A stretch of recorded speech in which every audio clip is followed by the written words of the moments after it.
Super star ரஜினிகாந்தோடைய கோச்சொடியான் திரைப்படம் வர 9ஆம் தேதி ரிலீஸ் ஆக போகுது. ஒரு வழியா எல்லாரும் எதிர்பார்த்துட்டு இருந்த அந்த தினம் 9ஆம் தேதி வரப்போகுது.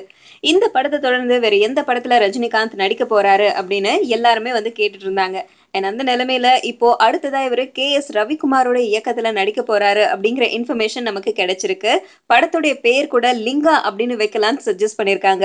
லிங்கா அப்படிங்கிற பேரை கேட்டதும் ரங்கா மாதிரியே இது ஒரு ஆக்ஷன் படமா அப்படின்னு நம்ம எல்லாருமே எதிர்பார்ப்போம்.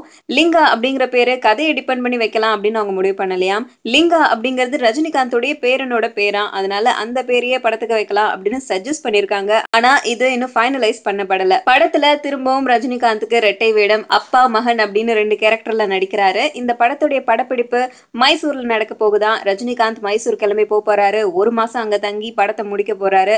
இந்த படத்துல இவர் கூட நடிக்கிறதுக்கு சுனாக்ஷி சின்ஹா, அனுஷ்கா 2 பேருமே வந்து கேட்டிருக்காங்களாம். சோ இந்த 2 பேரும் தான் இந்த படத்துல ப்ராபப்ளி நடிப்பாங்க அப்படின்னு தெரியுது.